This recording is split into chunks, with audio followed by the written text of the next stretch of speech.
हरे कृष्णा। ओम नमो भगवते वासुदेवाय। ओम नमो भगवते वासुदेवाय। ओम नमो भगवते वासुदेवाय। हरे कृष्णा। जगन्नाथ बलदेव सुभद्रा माई की जय। जगन्नाथ क्षेत्र पूरी क्षेत्र धाम की जय. So today we are continuing from Alarnath. So yesterday we had the darshan of Alarnath temple where Mahaprabhu and his associates had the Snana Yatra completed, and the after the Snana Yatra, Mahaprabhu wanted to take darshan of Alarnath temple. So from Puri he came and stayed here in Alarnath. So that details and the Leela also we saw yesterday. हरे कृष्णा। जगन्नाथपुरी यात्रा के 10वें दिन में आप लोग का हार्दिक स्वागत है। सभी भक्तों का हार्दिक स्वागत है। कल हमने अलारनाथ मंदिर के विषय में चर्चा की, किस तरह से अनस्वर के समय, जिस समय भगवान को स्नान करने के उपरांत उन्हें बुखार हो जाता है, उस समय भगवान का जो दर्शन है आम जनता के लिए बंद रहता है। उस समय कृष्ण से विरह वेदना को सहते हुए चैतन्य महाप्रभु अलारनाथ मंदिर में आते हैं और यहाँ पे निवास करते हैं उन 10-12 दिन। और हमने इस स्थल के वैशिष्ट्य के बारे में भी जाना और यहाँ से संबंधित लीलाओं के ऊपर भी हमने प्रकाश डाला। Continue. Bhakti Siddhanta Saraswati Thakur also modified. Yeah, we also saw the Prem Stali. We saw this detail, the Leela of Murari Maiti also we saw. So yeah, so these deities Varaha, Vamana, Narsingha, all these beautifully carved deities were installed during Bhakti Siddhanta Saraswati Thakur time. Like after Bhakti Vinod Thakur's disappearance, Bhakti Siddhanta Saraswati Thakur took over the house where he was born in Puri, and he established the Mutt, the Chaitanya Saraswat Mutt, and also other places near Toto Gopinath and other places. So similarly, he came to this Brahmagiri and he established one mutt here also. So during that time, he renovated this temple again and established a few more deities like Vamana, Varaha and Narsimha. So whomsoever the deities that you are seeing here all are established during that period in around 1930s. तो ये विग्रह जो आप देख रहे हैं वामन, वराह और नरसिंह के, ये विग्रह की स्थापना 1930 ईस्वी सन में भक्ति सिद्धांत सरस्वती ठाकुर श्रील प्रभुपाद जी के द्वारा की गई थी। और श्रील प्रभुपाद जी भक्ति सिद्धांत सरस्वती ठाकुर महाराज जो थे वो उन्होंने अपने जन्म स्थान जो कि जगन्नाथपुरी में स्थित है, बड़दंडा जो बड़ी सड़क है जिसपे रथ यात्रा होकर गुजरती है, वहां पे उस स्थल को उन्होंने उस स्थल पर उन्होंने एक मठ का स्थापना किया। और पुरी में कई स्थलों पर उन्होंने अपने भक्तों के साथ में कुछ जीर्णोद्धार कराया। और जब भक्ति सिद्धांत सरस्वती ठाकुर इस अलारनाथ में पहुंचे तो उन्होंने इन तीन वामन, वराह और नरसिंहदेव के विग्रह की स्थापना करवाई। Please take darshan and then we'll keep going. Next one. आप लोग से अनुरोध है कि इसका दर्शन करेंगे और हम आगे बढ़ेंगे।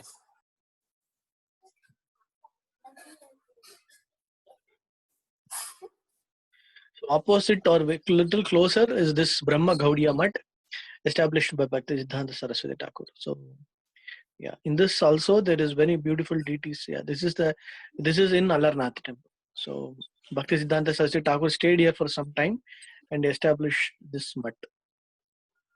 भक्ति सिद्धांत सरस्वती ठाकुर इस ब्रह्म गौड़िया मठ में कुछ दिनों तक उन्होंने निवास स्थान किया था अपने अलारनाथ प्रवास के दौरान। और ये जो मठ है वो अलारनाथ का जो मुख्य मंदिर है उससे निकट ही स्थित है।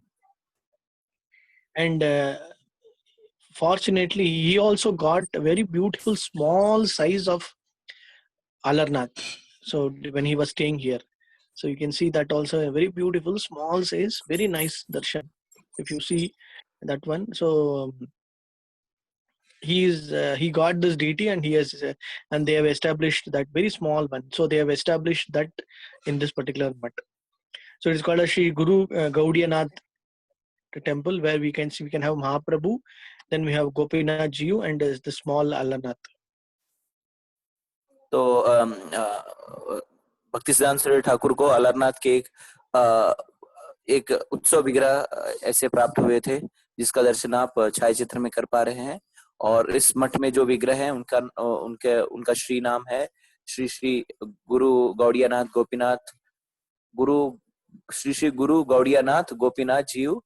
और इसी विग्रह में इसी गर्भगृह में वो छोटे अलारनाथ के विग्रह भी हैं जिसे भक्ति सिद्धांत सरस्वती ठाकुर को प्राप्त हुए थे।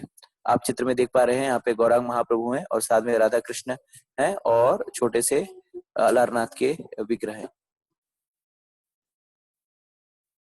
Devotees usually after taking darshan of Alarnath from the parikrama perspective, then they will go to a place called Benapole. Benapole is where this Madhavi Devi stayed and her worshipable deities are installed. So we will go to that Benapole little later. So now we will return back to Puri. Like now, how as per the story, Mahaprabhu comes back to Puri and he hears from Sarvamata Acharya that all the devotees from Mayapur have arrived for Rath Yatra. तो अलारनाथ से प्राय अगर हम परिक्रमा के उद्देश्य से अगर गए हैं तो अलारनाथ का दर्शन करने के उपरांत हम बेनापुल नामक स्थान पे जाते हैं जहाँ पे माधवी देवी दासी जो है उन्होंने अपने विग्रह की स्थापना की थी और वहाँ पे वे अपना नित्य साधना करती थी। वहाँ बेनापुल हम जाएंगे कुछ समय के बाद, वहाँ पे भी हम दर्शन करने जाएंगे। अब हम पुरी वापस आते हैं जहाँ पे अनस्वर का समय समाप्त हो चुका है और महाप्रभु को ये सूचना मिली है कि बंगाल से सारे भक्त जो हैं वो पुरी पहुंच चुके हैं।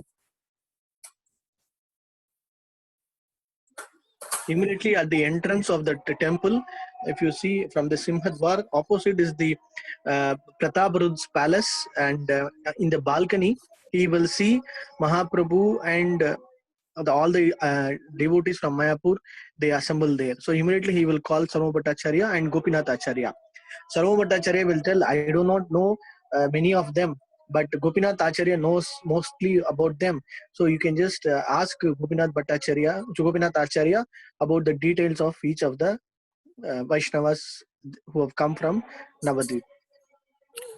तो सिंहद्वार के निकट ही राजा प्रतापरुद्र का महल था और राजा प्रतापरुद्र सारे जो गौड़िया वैष्णव थे, जो बंगाल से आए वैष्णव थे, महाप्रभु सब उस सिंहद्वार के निकट ही सारे उपस्थित थे।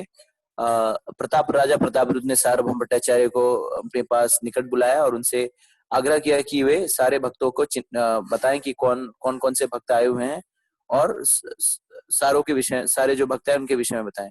सार्वभौम भट्टाचार्य ने अपनी अभिनिज्ञता प्रकट करते हुए कहा कि वे सारे भक्तों के विषय में उतना विशेष नहीं जानते।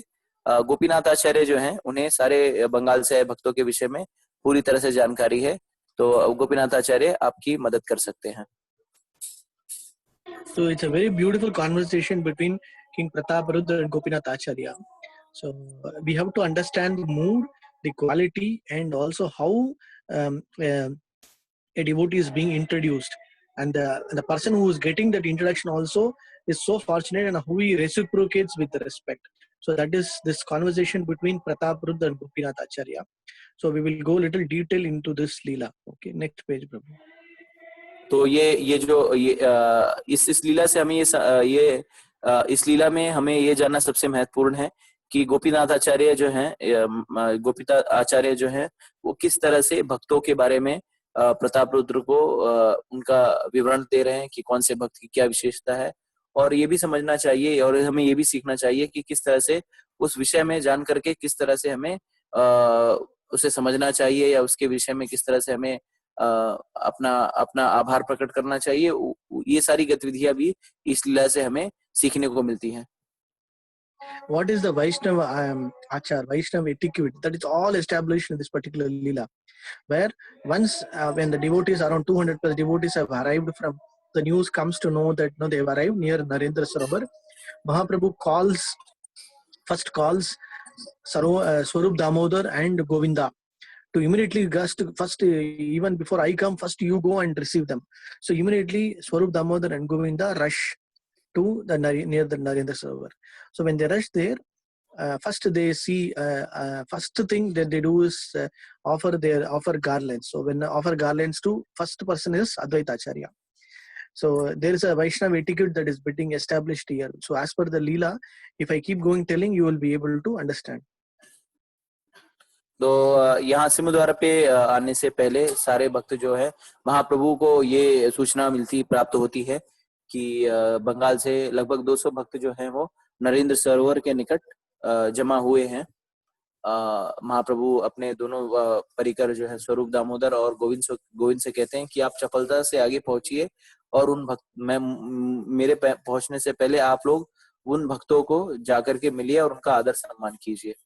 स्वरूप दामोदर और गोविंद जो है बड़ी चपलता से आगे बढ़ते हुए जाते हैं और पहली विषय वस्तु जो वो करते हैं, सारे जो भी भक्त हैं उनको एक एक करके उन्हें हार पहनाते हैं और यही जो है वैष्णव सदाचार, इसका जो है पूरा मूल रूप प्रदर्शन जो महाप्रभु के परिकर और महाप्रभु अपने आचरण से कर रहे हैं। तो सबसे पहले वे अद्वैत आचार्य प्रभु को फूलों का हार पहनाते हैं। And after offering garlands, they will also offer chandan on their foreheads. So, हार पहनाने के उपरांत उनके मस्तक पे, भक्तों के मस्तक पर चंदन का लेप भी लगाते हैं। So now Gopinath Acharya starts giving running commentary from the balcony, like Pratap Prabhu saying. So he started. See, he is Advaita Acharya, who's the person behind the incarnation of Mahaprabhu. He's the main person behind the reason behind Mahaprabhu coming to this Kali Yuga, this period. Like that, he will start giving introduction to each and everybody. Shivas Pandit is very, very close with Mahaprabhu. Bakreshwar Pandit is the most expert dancer. Vidyanidhi Acharya, Gadadhar Pandit are very close with Mahaprabhu right from their childhood. Like that, no, Gangadas Pandit was Mahaprabhu's own school teacher in grammar school. Like that, he will. Murari Gupta is very, very, very affectionate to Mahaprabhu as in the form of Lord Ram. He is very, very affectionate to Ram. Like that, he will keep. They will, like that. Gopinath Acharya will give each and every person their glories and introduction. तो अब जो है गोपीनाथ आचार्य जो है वो सारे भक्तों के विवरण का सजीव प्रसारण करते हैं। सबसे पहले वे अद्वैत आचार्य प्रभु के बारे में बताते हैं। वे बताते हुए कहते हैं कि ये देखिए, ये अद्वैत आचार्य प्रभु हैं और ये इन्हीं की वजह से चैतन्य महाप्रभु ने अवतार लिया। ये महाप्रभु के बहुत प्रिय हैं। इन्हीं की प्रार्थनाओं की वजह से इन्होंने काफी दिनों तक महाप्रभु के अवतरण के लिए प्रार्थनाएं की, तब जाके महाप्रभु इस धराधाम पे आए और सिर्फ अद्वैत आचार्य प्रभु के कारण ही हम महाप्रभु के दर्शन कर पा रहे हैं। उसके बाद वे श्रीवास पंडित के बारे में बता रहे हैं। श्रीवास पंडित के बारे में बताते हुए कहते हैं कि श्रीवास पंडित जो है वो महाप्रभु के बहुत ही करीब है, बहुत ही घनिष्ठ है। उसके बाद वक्रेश्वर पंडित के बारे में कहते हैं, वक्रेश्वर पंडित जो है वो नटराज हैं, नृत्य करने में बहुत महानिपुण है। फिर विद्यानिधि आचार्य और गदाधर पंडित के बारे में बताते हैं कि ये जो भक्त हैं ये महाप्रभु के बचपन के साथी हैं। फिर गंगादास पंडित के बारे में बताते हैं कि गंगादास पंडित जो हैं ये महाप्रभु के शिक्षक हैं। बाल्यकाल में महाप्रभु इनसे ही व्याकरण के विषय में दीक्षा गंगादास पंडित से ग्रहण की। फिर मुरारी गुप्ता के बारे में बताते हैं। मुरारी गुप्ता के विषय में बताते हुए कहते हैं कि मुरारी गुप्ता जो है वे महाप्रभु के बहुत ही प्रिय हैं, क्योंकि वे महाप्रभु को भगवान श्री रामचंद्र जी के रूप में उन्हें पूजा अर्चना करते हैं। And you see that person who is little old person, who is little away from the entire crowd, he is the most important person. He is called Namacharya and he is the deliverer of the whole universe. He is there here. You are so fortunate that this person Haridas Thakur is here in Puri because he is the deliverer of the entire universe just by chanting the holy name. और फिर वे एक दूर खड़े हुए व्यक्ति को इंगित करते हुए कहते हैं कि वो उस व्यक्ति को आप देख रहे हैं जो सब भीड़ से अलग उपस्थित है, वो कोई और नहीं, सारे ब्रह्मांड को तारने वाला व्यक्ति है। वो सिर्फ हरिनाम करके वो सारे ब्रह्मांड को उन्होंने तारा है, वो कोई और नहीं हरिदास ठाकुर है। like this, then he will introduce all others. No, the three Ghosh brothers, Govind Ghosh, Madhav Ghosh, Vasudeva Ghosh, so many others like Raghav Pandit. Everybody he will start introducing, Mukunda Das, Narhari Sarkar, everybody. तो इस तरह से वे फिर सारे लोगों के विषय में प्रतापरुद्र राजा को गोपीनाथ आचार्य के विषय में बताने लगते हैं। जैसे 3 जो घोष भाई हैं, गोविंद घोष, माधव घोष, वासुदेव घोष, ये घोष बंधुओं के विषय में बताते हैं। फिर राघव पंडित के विषय में बताते हैं, और इसी तरह से सारे जो भी भक्त है, मुकुंद दास, इन सारे भक्तों के विषय में एक एक करके उनका विवरण देते हैं। In this time, Mahaprabhu does one more thing. He sends somebody to get Jagannath Mahaprashadam. Okay, next slide. So the writing commentary is still going on.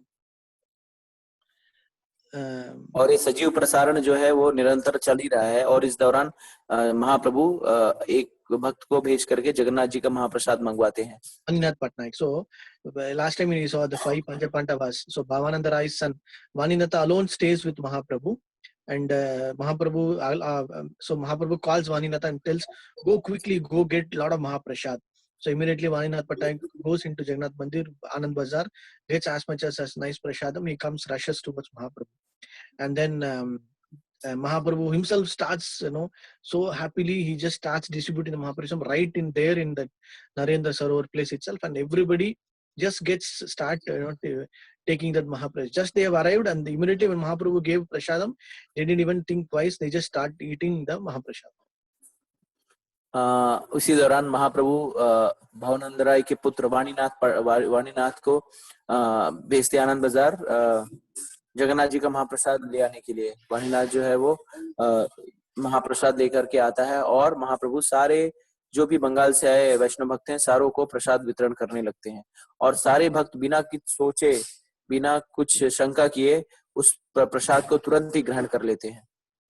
And then Sarvabhauma Bhattacharya, King Prataparudra is astonished. He's asking Gopinath Acharya, "What is this? You're saying they're all stalwart devotees. I'm so much happy. I'm so much fortunate to see all these stalwart devotees. They're taking Mahaprabhu, not even taking darshan of Jagannath first, but they are rushing towards Mahaprabhu. That is also I can understand. But how is it that when you visit a holy place, you have to follow regulative principle? Like when you go for a dham, you are supposed to take bath, you are supposed to mund, you should have to shave your head, you have to clean yourself, and then take darshan and do everything, right? So these devotees, it's like attracting towards bees for honey. All these devotees are so much attracted to Mahaprabhu that they don't even follow the regulative principles. What is this? I'm not able to understand. Like that, Prataparudra will say. तो गोपीनाथ आचार्य सजीव प्रसारण देते हुए बताते हैं कि देखते हैं, फिर सजीव प्रसारण दे रहे हैं। इसी दौरान सारे भक्त जब प्रसाद ग्रहण करने लगते हैं तो प्रतापरुद्र जो है बहुत ही विस्मित हो जाते हैं, आश्चर्यचकित हो जाते हैं कि ये क्या, ये सारे भक्त बिना जगन्नाथ जी के दर्शन किए। मैं समझ सकता हूँ कि ये सारे भक्त जो हैं महाप्रभु के अनन्य भक्त हैं, और जैसा कि आपने बताया कि ये सारे भक्त जो हैं बहुत ही उच्च श्रेणी के भक्त हैं, उच्च कोटि के भक्त हैं, और मैं इन्हें देख करके अपने को बहुत ही अनुग्रहित महसूस कर रहा हूँ, या बहुत ही आनंद का अनुभव कर रहा हूँ। परंतु ये विषय वस्तु मुझे समझ नहीं आ रही कि किस तरह से ये सारे भक्त जो हैं वो धाम में आने पे कुछ विधि विधान होते हैं। जैसे धाम जब हम पहुंचते हैं तो हमें किसी सरोवर में या पवित्र सरोवर में, नदी इत्यादि में स्नान करना होता है, उसके बाद मुंडन करना होता है, और फिर भगवान जो है विग्रह उनके दर्शन करने के उपरांत ही हमें प्रसाद पाना होता है। लेकिन यहाँ पे तो कुछ अलग ही हो रहा है। यहाँ पे ठीक है, ये सारे भक्त जो हैं वो महाप्रभु की ओर आकर्षित हैं, लेकिन ये विषय वस्तु जो है मुझे अभी भी समझ नहीं आ रही कि किस तरह से ये सारे भक्त जो हैं बिना धाम के विधि विधानों का पालन किए प्रसाद ग्रहण कर रहे हैं। Because in Puri, you're supposed to go first take bath in the sarovars. Like either it is in the Ganga, it is in the sea, or in Indraduma Sarovar, everything, and then go and take darshan of Jagannath, and then take Pad Prasadam. So when this is what is the niyamam there. But what Gopinath Acharya will say, yes, all that you are saying is absolutely true, but the same Supreme Personality is standing here in front of them who's also sitting in everyone's heart. If you're able to inspire, if you're able to understand that the same person who's inside the heart is also standing there, he himself is offering prasad, means it is not required for you to follow the niyamam, the social orders and the relative principles. If the Lord himself is giving you some kind of direct mercy, then you have to just grab it without even having secondary thoughts. Like that, Gopinath Acharya will explain to Prataprudra. तो प्रताप रुद्र के जैसा कि हम जानते हैं, किसी भी धाम में अगर हम जा रहे हैं तो वहां के धाम के विधि विधानों का पालन करते हुए हमें सरोवर इत्यादि में स्नान करने के बाद विग्रह के दर्शन करने होते हैं। इस तरह से जगन्नाथपुरी में भी जब भी हम जगन्नाथपुरी जा रहे हैं तो हमें जगन्नाथ के विग्रह के दर्शन करने के पहले अच्छी तरह से स्नान करने के बाद ही जगन्नाथ जी के दर्शन करने होते हैं, उसके बाद ही प्रसाद पाया जाता है। तो गोपीनाथ आचार्य बता रहे हैं कि सही बात है, आप जो कह रहे हैं वो सही है कि अगर जब भी आप धाम में आए तो धाम के विधि विधानों का पालन करना चाहिए विग्रह के दर्शन करने के पहले और प्रसाद भी ग्रहण करने के पहले। लेकिन जब आपको जब ये विषय वस्तु आपको समझ में आ जाएगी कि जो व्यक्ति अगर दे रहा है वो स्वयं अगर भगवान ही हो तो हमें और किसी विधि विधान का पालन करने की आवश्यकता नहीं है, क्योंकि भगवान स्वयं अगर आपको प्रसाद दे रहे हो तो हमें वो प्रसाद तुरंत ही ग्रहण कर लेना चाहिए और बिना कुछ सोचे समझे या संचय किए। And king becomes very happy and he understood, yes, I'm so fortunate. So this year's Rath Yatra will be so fantastic and wonderful because Mahaprabhu is there and Mahaprabhu's close assistants there. So immediately he calls the temple inspector and Kashi Mishra and tells them, see, you have to ensure that everybody are properly given proper accommodation, prasadam, everything. You should do, mainly he'll give you two instructions. One is you have to understand the mood of Mahaprabhu, and even without asking from Mahaprabhu, or Mahaprabhu should not come and ask, you should not also ask Mahaprabhu. At the same time, Mahaprabhu also, you don't make Mahaprabhu to make a request, do this thing. So you have to do it upfront, thinking about what are all the needs required for all the devotees. You should take care of that. So like that, King Prataprudra will give orders to the temple inspector and Kashmir. तो महाप्रभु हाँ, तो प्रतापरुद्र राजा जो हैं वो काशी मिश्रा को बुलाते हैं और उन्हें ये कहते हैं कि आप जाइए और इन सारे भक्तों के निवास की व्यवस्था कीजिए और आपको इस तरह से कार्य करना है कि आप महाप्रभु से किसी विषय में पूछेंगे नहीं या उनसे कुछ ज्यादा जानकारी नहीं मांगेंगे, उन्हें आप तकलीफ नहीं देंगे और उनके भाव को समझते हुए उनकी क्या आवश्यकता है आप बिना पूछे उन आवश्यकताओं को आप पूरा करेंगे। So they all take prasadam, then they go to take darshan of Jagannath, everybody goes to their individual quarters, they settle down, and again in the evening, they all meet Mahaprabhu in Gambhira. So Advaita Acharya you see the photo where Advaita Acharya is sitting, everybody starts asking how his health, everything they start asking. So Mahaprabhu is explaining about his yatra in South India and all those things. और काशी मिश्रा जी जो हैं वो सारे भक्तों के लिए गंभीरा नामक स्थान पर रहने की व्यवस्था करते हैं और उसी स्थल पर महाप्रभु चैतन्य सारे बंगाली भक्तों से मिलते हैं और अपनी दक्षिण भारत की यात्रा के विषय में उन्हें विस्तार पूर्वक बताते हैं कि यात्रा के दौरान क्या हुआ, किस तरह से उन्होंने कहाँ क्या दर्शन किया और भी सारे जो भी विवरण है वो सारे विवरण बंगाली भक्तों को देते हैं। He's so he becomes so energetic. You see, the Lord becomes more energetic in the presence of the devotees. He becomes so enthusiastic also. Similarly, when we are in the temple or with the Lord's presence, we also become enthusiastic. The same way, the Lord also reciprocates, and he also becomes so happy that all his associates and devotees are being they are ready with him. तो जिस तरह से हम भक्तों के संग में उत्साहित रहते हैं उसी तरह से भगवान भी जब भक्तों का संग पाते हैं तो वो भी उत्साहित हो जाते हैं। जिस तरह से अगर हम मंदिर प्रांगण में होते हैं या मंदिर में कुछ सेवा कर रहे थे तो कितने उत्साह से सेवा करते हैं, उसी तरह से चैतन्य महाप्रभु जब अपने भक्तों के संग में आते हैं तो बहुत ही उत्साहित हो जाते हैं। And so he says, see, I have brought a special gift for all of you, like that he says, and he brings out the two books, one is the Brahma Samhita taken from Kerala and Karnamrita written by Villamangal Thakur. And he says, see, I have brought these two nice, wonderful Krishna books. I am recommending that you should take a copy of these two books, and everybody should write a handwritten copy of these two books, and everybody should also start reciting these verses. महाप्रभु सारे भक्तों को बताते हैं कि किस तरह से उन्होंने दक्षिण भारत की यात्रा के दौरान केरल में जब वो पहुंचे थे तो उस समय उन्हें ब्रह्म संहिता मिली थी, और उन्होंने किस तरह से कृष्ण कारणामृत बुक जो कि किताब जो कि विलोमंगल ठाकुर के द्वारा रचित है वो भी उन्होंने प्राप्त की थी। महाप्रभु सारे बंगाली भक्तों से अनुरोध करते हैं कि वे इन दोनों शास्त्रों का उसका लेखन अपने हस्त लेखन से उसको लिखे और उसकी एक पुस्तक, उसकी नकल जो है पुस्तक के रूप में अपने पास रखें, और उस नकल से सारे श्लोकों को कंठस्थ करें और उनका उच्चारण भी करें। All the devotees meet Mahaprabhu. Mahaprabhu is also very happy. Mahaprabhu requests them, you be stay here for the Rath Yatra. They all agree. And then he also meets separately Haridas Thakur. So Haridas Thakur is also given a specific place to stay. तो सारे भक्त जो हैं बहुत ही उत्साहित हो जाते हैं, महाप्रभु भी बहुत उत्साहित हो जाते हैं। सारे भक्तों से एक एक करके महाप्रभु उनसे साक्षात्कार करते हैं, और उसके बाद हरिदास ठाकुर से वे एकांत में उनके साथ एक साक्षात्कार करते हैं। Before the Rath Yatra day, they do a rehearsal that is called as mini Sankirtan. Okay, next screen. So Mahaprabhu forms 4 dance kirtan parties. After the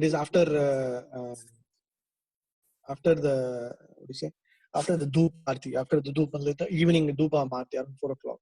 So it is like 8 people having mridangas and 32 kartals. They circumambulate the mandir of Jagannath Mandir. So everybody is so happy, and they sing Sankirtan movement as he started in Srivas Sangan and all over Nadia.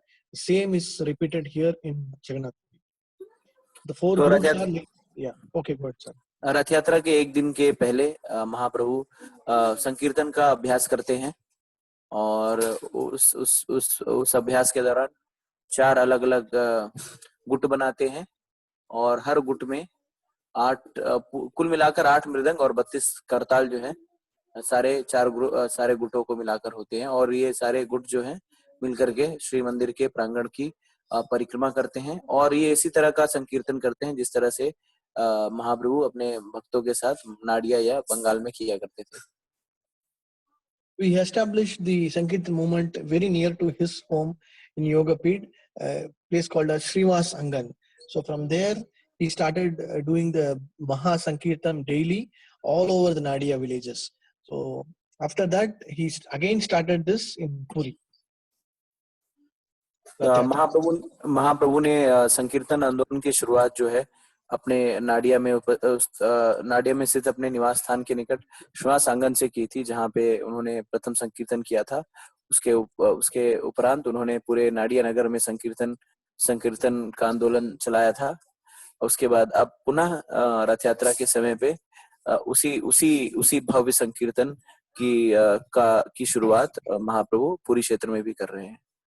So in the 4 dancing groups, Nityananda Prabhu, Vakreshwar Pandit, Advaita Acharya, and Srivas Thakur are the 4 main dancers in the middle, surrounded by the drum players, kartal players, and the main key lead singers. तो इन जो 4 गुट महाप्रभु ने बनाए थे उसके नेतृत्व नित्यानंद प्रभु, वक्रेश्वर पंडित, अद्वैत आचार्य और श्रीवास ठाकुर कर रहे थे। ये सारे गुटों के प्रमुख नर्तक थे, और हर गुट में मृदंग बजाने वाले और करतार बजाने वाले भक्तगण थे, और एक भक्त जो गायन करने का नेतृत्व कर रहा था। And miraculously, everybody were able to see Mahaprabhu dancing along with them. और इसे चमत्कारी कह सकते हैं आप कि सारे जो गुट थे 4 गुट, सारे गुटों को यही अनुभव हो रहा था कि महाप्रभु सिर्फ उनके ही गुट में उनके साथ नृत्य कर रहे हैं। So this is just a pre or kind of a rehearsal to the actual Rath Yatra, which is going to come very shortly. So we will just stay tuned for that. Before that, we'll go to Gundicha Marjan. Okay, next slide.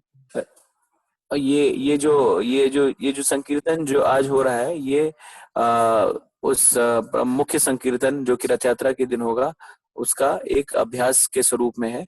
और जो मुख्य संकीर्तन होगा और रथ यात्रा के समय होगा उसके विषय में हम चर्चा करेंगे आगे। लेकिन अब हम गुंडेचा मार्जन की लीला है उस विषय में हम चर्चा करेंगे। In between, what happens? Mahaprabhu, Nityananda Prabhu recommends that no Pratap Ruth should be taking darshan. Mahaprabhu says no, no, no. Then at least you can meet his son. So like that he will say, and then immediately Mahaprabhu will give his darshan to his son. So just by this seeing the son, Mahaprabhu also become very happy, and he will give his outer garment to the son. So the outer garment will be given back to Pratap Ruth. Pratap Ruth will take it with his heart and say, "Oh, I'm so fortunate that I've got Mahaprabhu's, the benediction or his mercy through his prasad." Like, so he will keep it very closely with him, the outer garment of Mahaprabhu. तो इस दौरान नित्यानंद प्रभु महाप्रभु से अनुरोध करते हैं कि वे राजा प्रताप रुद्र को साक्षात्कार दे। महाप्रभु मना कर देते हैं और फिर नित्यानंद प्रभु एक युक्ति की, क्योंकि चूंकि पुत्र जो होता है वो पिता का प्रतिनिधि होता है, इस युक्ति से महाप्रभु कहते हैं कि अच्छा आप प्रताप रुद्र के पुत्र से ही भेंट कर लीजिए। महाप्रभु तैयार हो जाते हैं और महाप्रभु से प्रताप रुद्र राजा का जो पुत्र है वो भेंट करता है। महाप्रभु प्रताप रुद्र राजा के पुत्र को देखकर बहुत ही आनंदित महसूस करते हैं और आनंद में भाव विभोर होकर वे अपनी उत्तरी जो है वो उस प्रताप रुद्र के पुत्र को दे देते हैं। वो उत्तरी ले जाकर वो जब पिता को देता है, प्रताप रुद्र को जब वो उत्तरी प्राप्त होती है, प्रताप रुद्र उस उत्तरी को अपने हृदय से लगा लेते हैं और प्रार्थना करने लगते हैं कि कहने लगते हैं कि मैं किस तरह से कितना मैं भाग्यशाली हूँ कि मुझे महाप्रभु की उत्तरी का स्पर्श करने का मुझे अवसर प्राप्त हुआ है। Next one. So we have another 30, how many minutes? Yeah, we have around 25 minutes. Can we get into Gundecha Marjanam? Yes, Prabhu. Gundecha Marjanam ki jai. So this is most very, very, very important leela done by Mahaprabhu and all his associates, which demonstrates what is our position, our status, and also how do we cleanse our heart so that the Lord will come and sparkle or will lighten the lamp of knowledge and remove the ignorance. तो ये गुंडेचा मार्जन जो लीला है वो बहुत ही महत्वपूर्ण लीला है। कि हमें ये सिखाती है किस तरह से हम अपने चित्त में उपस्थित तो धूल मैल और जो गंदगी है उसे किस तरह से साफ करना चाहिए और किस तरह से अपने हृदय को हमें उसे स्वच्छ करना चाहिए, जिससे कृष्ण रूपी जो प्रकाश है, भगवान रूपी प्रकाश है, वो हमारे हृदय में आकर के जब निवास करे तो हमारे हृदय में स्थित अंधकार रूपी जो अज्ञान है वो उससे जो छट जाए और सिर्फ भक्ति रूपी प्रकाश जो है उसमें समाहित रहे। Before the Rath Yatra day, Mahaprabhu calls his associates who come yesterday, the previous day, calls and tells the next day morning, all of you please assemble in Gundecha temple. So everybody assemble in the Gundecha temple and he starts instructing them. Today, our seva is to thoroughly clean this Gundecha mandir because Lord Jagannath, Baldev and Subhadra are going to come here and they're going to stay here. So it is very important that we take up this seva. So he tells this instruction to his close associates.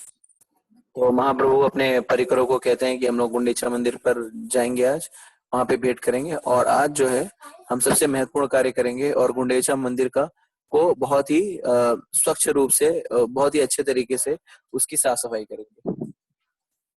Immediately everybody will become enthusiastic led by Mahaprabhu. So lots and lots of this temple inspector will come. He'll ask, what do you want?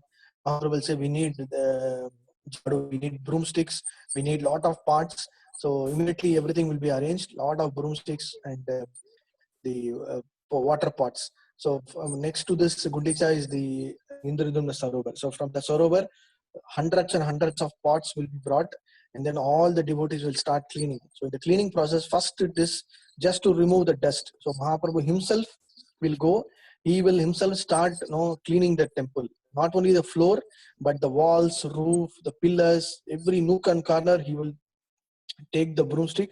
He will start cleaning the main temple inside the Ratnabedi, that place, then the kitchen, then the hallway, all those places inside the Gundecha temple. जब सारे भक्तगण जब गुंडीचा मंदिर के प्रांगण में पहुंचते हैं तो वहां पे जो उपस्थित जो सुरक्षा रक्षक रहते हैं वो कहते हैं कि आप यहाँ पे आप किस उद्देश्य से आए हैं। तो वो कहते हैं अच्छा उद्देश्य पूछते हैं और फिर कहते हैं अच्छा ठीक है साफ सफाई के उद्देश्य से आपको किन किन विषय वस्तुओं की आवश्यकता है। तो तो महाप्रभु कहते हैं कि मुझे झाड़ू चाहिए और मटके चाहिए जिससे जल आए और जिससे हम जल से इस पूरे मंदिर के प्रांगण को स्वच्छ कर सके। Immediately everything will be arranged, they start cleaning it. So Mahaprabhu will be the first person to start doing the first dust removal activity. तो पहली जो सेवा महाप्रभु और उनके परिकर करते हैं वे धूल को बाहर निकालने की, मतलब जो कूड़े करकट है तो उसे सब बाहर निकालने का सब प्रयास करते हैं और एक एक करके महाप्रभु जो स्वयं है वो सारे कूड़े करकटों को इकट्ठा करते हैं और उसे मंदिर प्रांगण से बाहर ले जाते हैं। So removing the dirt including on the floor, walls, roof, everywhere, pillars, everywhere he will start removing the dirt and he will accumulate everything in one corner. So once that is done, then they will start pouring water all over the places. ये कूड़े करकट सिर्फ फर्श पे उपस्थित कूड़े करकट नहीं, ये सारे जो कि दीवारों पर और गुंबदों पर और गुंबद पर नहीं, जो छज्जे हैं उस पर सारे स्थलों पर स्थित जो धूल है उसको एक एक करके साफ किया करते थे और उन्हें एक कोने में इकट्ठा किया जाता था। Then when they start pouring water, Mahaprabhu will see that no, the water is splashed all over the places. He himself goes sit and start cleaning the walls. So everybody will become enthusiastic. They will just say Krishna Krishna Krishna Krishna Krishna Krishna Krishna. Whether they will start when they will start serving the activity, they seva, plus their mind is completely focused on the Krishna's name, and also they will ensure that cleaning is also happening in parallel. तो उसी दौरान जो है वो जल आ जाता है तो सारे भक्त जो है जल डाल कर सारे जो धूल को और गंदगी को साफ करते हैं और वे सारे भक्त जो है सिर्फ गंदगी को नहीं साफ करते, साथ ही साथ कृष्ण कृष्णा कृष्ण कृष्णा कृष्ण कृष्णा कृष्ण कृष्णा इन शब्दों का भी उच्चारण करते हैं। जिस तरह से वो सिर्फ कार्य नहीं कर रहे हैं, भगवान का भी सारे भक्तगण जो है भगवान का भी स्मरण करते रहते हैं। So what is happening? It is not only cleaning of the external entities, external way, but is also the cleaning of the heart, the cleaning of the mind, the focused attention in whatever activity they are performing. So Mahaprabhu demonstrates this particular task. It is not only that your senses are completely engaged in the service of the Lord, so that your mind is completely focused, your intelligence is there to serve the Lord, and at the same time, you are doing one of the best services by doing this Cheto Darpana Marjana, like cleaning away all your anarthas. तो ये गुंडेचा मार्जन सिर्फ मंदिर प्रांगण को साफ नहीं करने का कार्य नहीं हो रहा था। इस गतिविधि में सारे जो लोग हैं वो अपने हृदय को भी साफ कर रहे थे, तरह से साफ कर रहे थे और जितनी मात्रा में वे धूल निकाल रहे थे मंदिर प्रांगण से उतने ही स्तर पर उनके जो कलमश है वो भी निकल रहे थे। और ये इसे चेतो दर्पण मार्जनम का एक प्रयास भी कह सकते हैं, जिससे मंदिर साफ करने से उनके चित्त में लगी जो धूल है वो भी साफ हुए जा रही थी साथ ही साथ। You should understand that Mahaprabhu's associates are not ordinary associates. Some of them are big expert pandits, grammar wise, poetry wise, Vedanta wise, everything. There are so much expert scholars.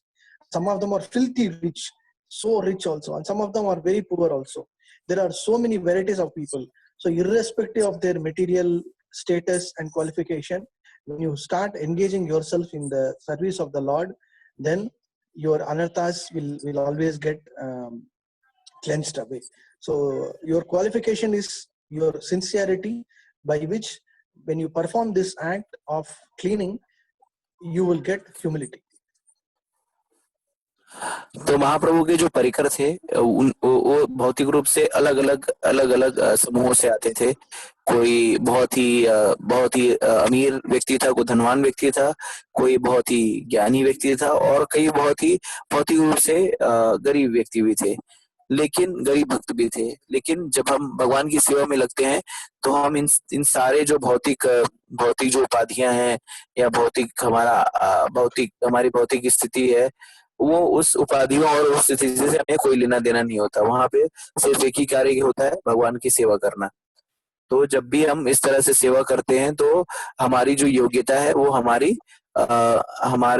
हम किस तरह से दृढ़ निश्चय है, या हम किस तरह से उसमें अनुशासित है, यही हमारी अनुशासित, और इस सेवा करने के लिए हम कितने तत्पर हैं, यही हमारी योग्यता है। So if you want to become humble, irrespective of your position, if you feel like you're very proud, you're too much puffed up, what is the best thing is just go do the cleaning activity in the temple. So that no, it might look outward, it might look like a very menial job, but that will only give you the required medication for having a humility.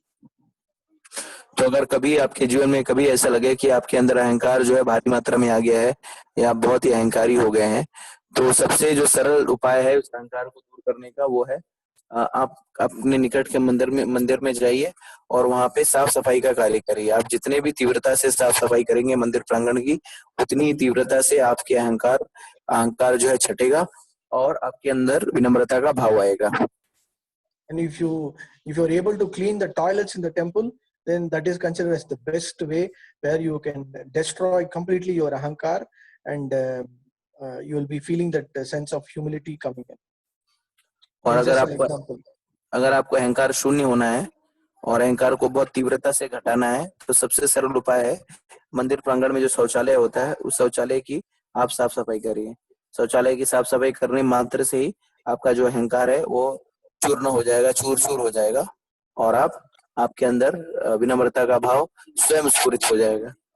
So it is not that easy. Like we might say, yes, it can happen. Yeah, you can move to the next one. Yes, yeah, it's okay.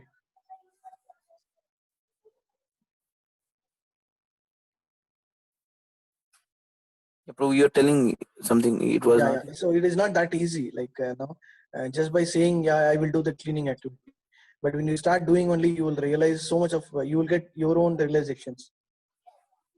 तो ये इतना सरल नहीं है, कहने में और सुनने में तो बहुत सरल लग रहा है कि नहीं मैं तो साफ सफाई कर लूंगा, मुझे क्या है। लेकिन जब आप वास्तविक धरातल पर जब आएंगे और जब उस कार्य को स्वयं करेंगे, तब आपको उस तरह का अनुभव होगा जो बताने से नहीं समझ में आएगा। So here Mahaprabhu, he himself demonstrates what a devotee should perform and how he should perform. So he will act in such a way that know how to do the cleaning activity. So first the cleaning of the straw, dust, everything. Then second cleaning with water in the simhasan, in the floor, roofs, everything. And just like that, when somebody is doing it very kind of very in the name of pretense, like one way of doing it is like somebody will be trying to see Mahaprabhu, and then just to get his glimpse, they will try to in the show off kind of a thing they will do. तो यहाँ पे महाप्रभु जो है वो 2-3 स्तर पर उसकी साफ सफाई होती है। पहले स्तर पर सारे कूड़े करकट को बाहर निकाला जाता है, जहाँ पे सारे भक्त जो है कूड़े करकट को इकट्ठा करते हैं और उसे कोने में रखते हैं। दूसरे स्तर पर जल से सारे सिंहासन, दीवारें, छत को अंदर से उसकी साफ सफाई की जाती है। और कई बार महाप्रभु जो है वो कोई भक्त अगर जो सिर्फ सेवा करने का अभिनय कर रहा है और सिर्फ इस तरह से कार्य कर रहा है जिस तरह से महाप्रभु से देखें और महाप्रभु को ये लगे कि ये व्यक्ति जो है सेवा कर रहा है, तो ऐसे व्यक्ति को महाप्रभु जो उसे कई बार उसे क्रोधित हुए बिना उसे कटाक्ष रूप में उसकी प्रशंसा करते थे कि आप बहुत अच्छा कार्य कर रहे हैं, और दूसरों को भी सिखाइए कि इस तरह से कार्य कैसे किया जाता है। मतलब जो कामचोर होते थे उन्हें महाप्रभु कहते थे कि आप बहुत अच्छा कार्य कर रहे हैं, और दूसरों को भी बताइए कि कामचोरी कैसे कर सकते हैं, परोक्ष रूप से कहते थे। Correct. So whatever you already conveyed. So Mahaprabhu will say, wow, you're super, you're doing so wonderfully this activity. Fantastic. Go ahead.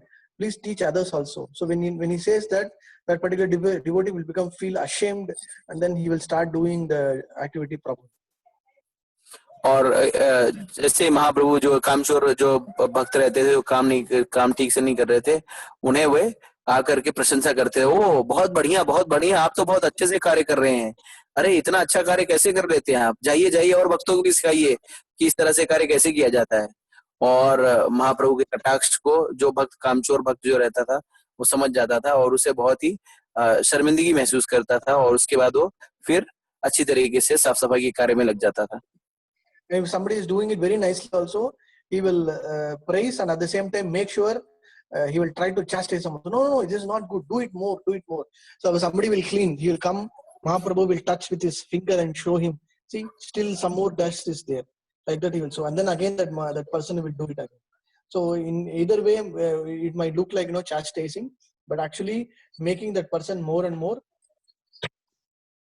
dedicated.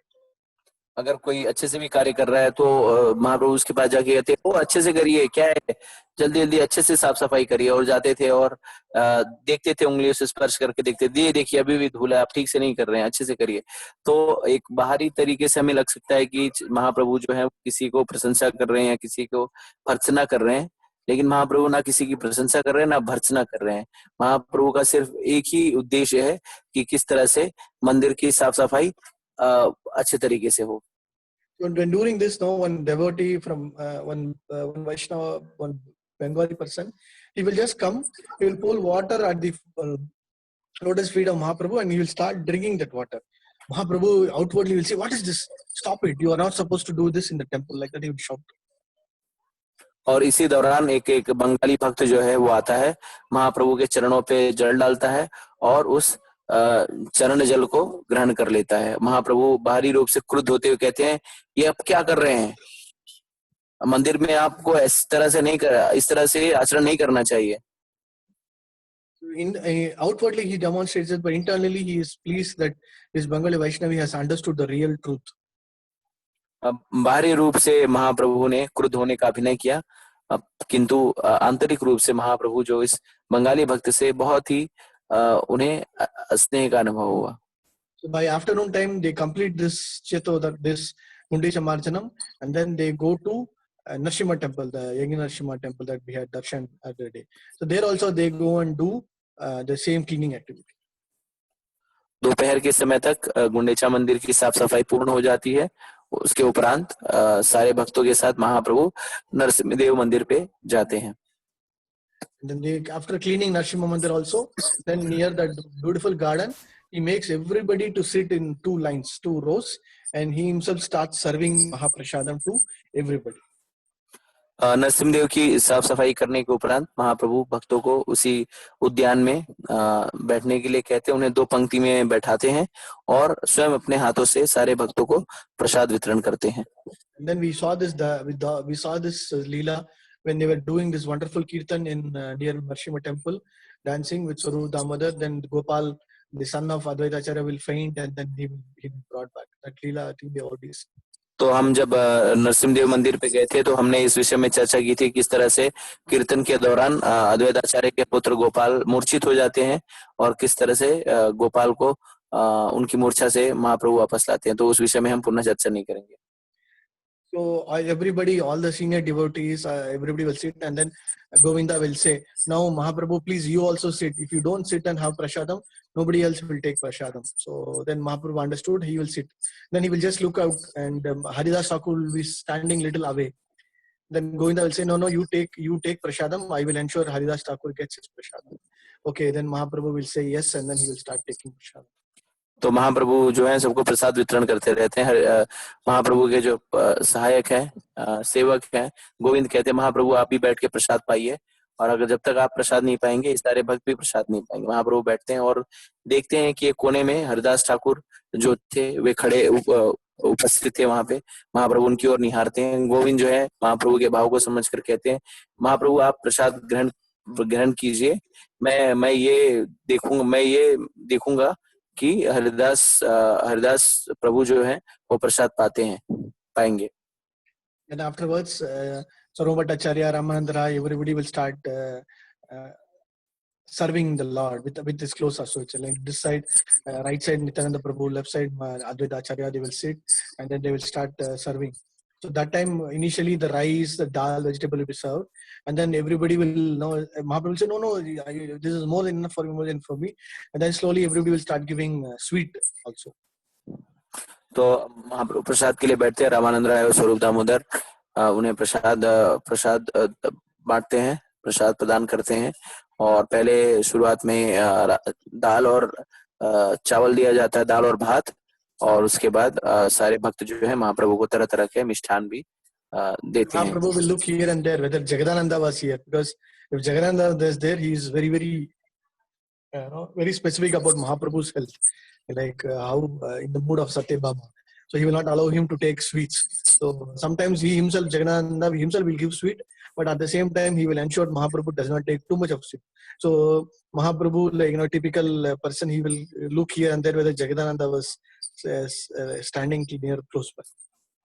जब महाप्रभु को मिष्ठान इत्यादि दिया जा रहा था, महाप्रभु देखते हैं कि कहीं जगदानंद पंडित तो उपस्थित नहीं है। जगदानंद पंडित जो है सत्यभामा के भाव में थे और वे महाप्रभु के स्वास्थ्य के विषय में विशेष चिंता रखते थे, और वे इस चीज को देखते थे कि महाप्रभु कहीं ज्यादा मिष्ठान ना खाएं जो कि उनके स्वास्थ्य के लिए हानिकारक होगा। कई बार जगदानंद पंडित स्वयं महाप्रभु को मिष्ठान खाने के लिए देते थे, और कई बार वे महाप्रभु को इस बारे में सतर्क भी करते थे कि ज्यादा मिष्ठान खाना जो है ठीक नहीं है स्वास्थ्य के लिए। It is also again one of the nice pastimes where Mahaprabhu is, very much afraid of a devotee. It is very difficult for us to understand, but that is how it is being demonstrated. तो इस लीला में हमें एक चीज ये भी समझना चाहिए कि महाप्रभु जो है स्वयं जगदानंद पंडित से डरे हुए हैं। तो ये भाव को समझने में हमें काफी समय लगेगा, और ये भाव को समझना थोड़ा सा कठिन है हमारे लिए कि स्वयं भगवान जो परम पुरुषोत्तम भगवान स्वयं किस तरह से जगदानंद से डरे हुए हैं। So Advaita Acharya and Nityananda Prabhu will start conversing. Like Advaita Acharya will say, "See, next to me is one big mendicant. He is Avadut. I am very ashamed to sit and take prasadam with an Avadut." And Nityananda Prabhu will start telling, "See, next to me is one big Mayavadi who is following Advaita philosophy." Like that, both of them will start teasing each other and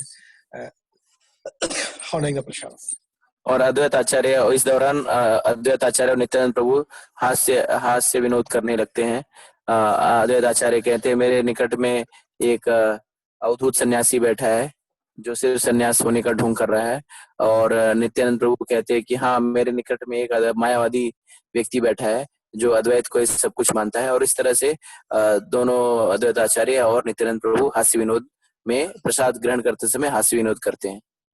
So Krishnadas Kaviraj Goswami, he writes this kind of beautiful Mahaprasadam taking part, and this one demo looks like where Krishna and Balram and all his close associates in Brajadham, in Brajabhumi, whenever they go out for the morning cattle reading, that time in the afternoon time they all assemble in any one of the vanams and start taking prasadam. So it is like Krishna having the picnic pastime. तो कृष्णदास कविराज चैतन्य चरितमृत में लिखते हैं कि जिस तरह से गोचारण के समय मध्यकाल में कृष्ण अपने बाल सखाओं के साथ प्रसाद ग्रहण करते थे, उसी तरह से महाप्रभु भी यहाँ पे अपने परिकरों के साथ प्रसाद ग्रहण कर रहे हैं। पुंडित मार्जनम की जय, चैत्र महाप्रभु की जय. So this is the place, and this is the one picture I think they were able to take. This is a place where Jagannath Dev Subhadra ki jai. It is in Gundicha temple, where we're using the same exact spot where the deities are there for next 1 week. ये गुंडीचा मंदिर के प्रांगण में स्थित गर्भगृह का चित्र है। बड़ा ही दुर्लभ चित्र है, जहाँ पे आप देख सकते हैं कि गुंडीचा मंदिर के रत्न वेदी पर जगन्नाथ बलदेव सुभद्रा मैया विराजमान है। जय Jagannath.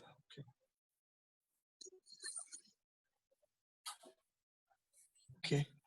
In the evening, again they take darshan around the temple, and they are ready for Rath Yatra. और संध्या काल के समय वे जगन्नाथ जी के दर्शन करते हैं और रथ यात्रा के लिए वे सब तैयार हो जाते हैं। Jagannath Swami ki jai, Chaitanya Mahaprabhu ki jai. So we'll all get ready for Jagannath Rath Yatra. Hari Bol. Hari बोल. Thank you.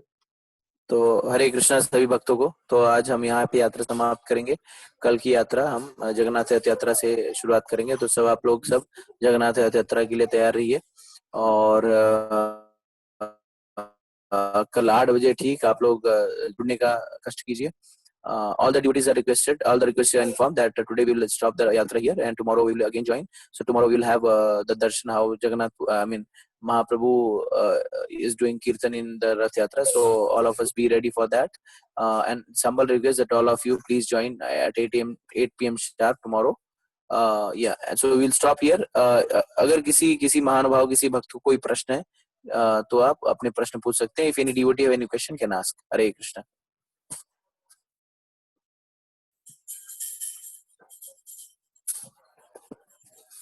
प्रभु जी हरे कृष्णा. मुझे प्रश्न है प्रभु जी. हरे कृष्णा. Yes, Prabhu. प्रभु जी मेरा प्रश्न है प्रभु, जैसे हम लोग चैतन्य गौड़िया मठ में जाते हैं तो उसमें लिखा है, मतलब वहां पे जब जाएंगे ना प्रभु जी, तो ये जो बड़दंडा पे है जहाँ पे भक्ति सिद्धांत सरस्वती ठाकुर का जन्म स्थान है, तो वहां पे लिखा है प्रभु जी कि एक कोई मतलब भक्ति सिद्धांत सरस्वती ठाकुर के शिष्य थे, उन्होंने ये फाइंड आउट किया कि ये वही स्थान है. तो प्रभु जी मैं मतलब वही स्थान में सब किस on what basis, which one? I mean on the basis that this Bhakti Siddhanta Saraswati Thakur, वो भक्ति विनोद ठाकुर का घर है. I mean that is Bhakti Vinod Thakur's house. I mean on the basis that this is the place where Bhakti Siddhanta Saraswati Thakur have taken birth. But records are very clear now. I think during Bhakti Vinod Thakur's he was the temple commander at some point of time. He was playing the role of from the government service under the British. He was playing that role and he stayed there. And Bhakti Siddhanta was born there, and there are records of that. No? Okay, so the current तो अभी वर्तमान काल में जो गौड़िया मठ है वही भक्ति सिद्धांत सरस्वती ठाकुर का जन्म स्थान है या कोई और प्रभु?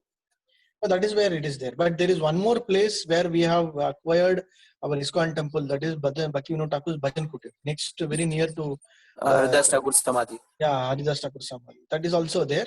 But whatever they are currently having that mud, it is called as the Bhakti Siddhanta Saraswati Thakur's birthplace. Because that one more pastime where when the Rath comes, it gets stopped exactly there, and then only after when the baby boy, when Bhakti Siddhanta Saraswati Bimal Prasad is brought out, then the Rath starts moving. So that pastime is also completely believed by all the Gaudiya followers, right? So in that case, then definitely that should be the place because that is on the Grand Trunk. Okay. Prabhuji, Chaitanya have one question. Prabhuji, why Gopal will faint by doing Sankirtan? He will become very, very happy. At one point of time, what will happen? He will become very tired, first one. Second, he will become so much of absorbed in the Lord's name that he will become unconscious. So physically also he will become tired, and mentally, like by just always thinking about the Lord, he will also become very tired and he will faint. Okay, Prabhuji. Hare Krishna. Hare Krishna. So, but Haridas, there's one nice question. Why Haridas Thakur is little away?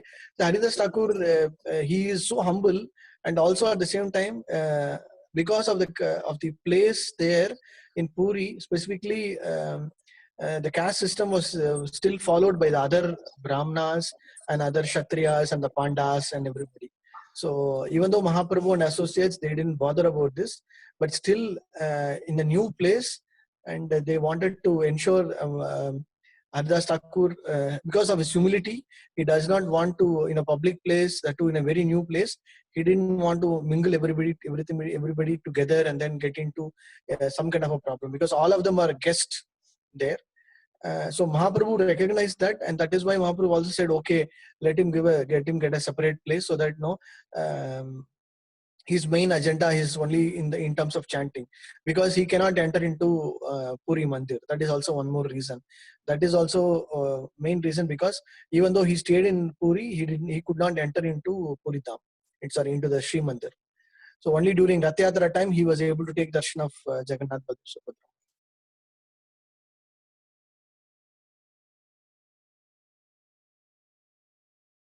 Okay. और किसी का कोई प्रश्न है? Why Harsha is taking is the tube? Yeah.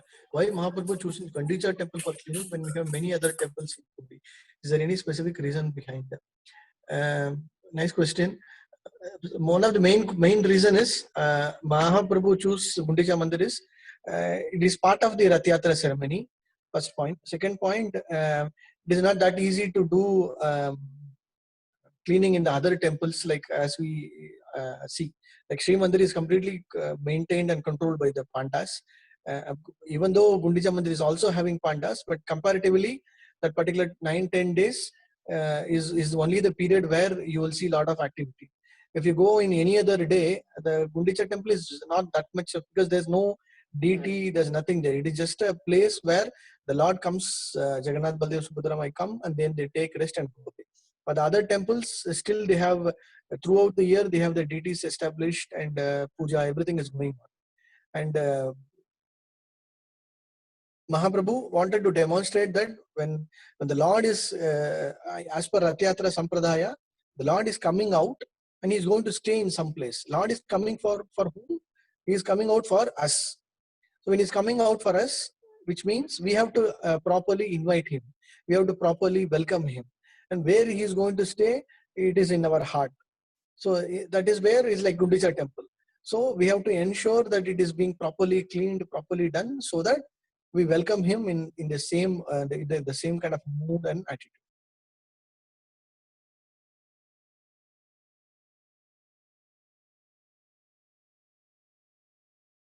Okay. Thank you. Hare Krishna.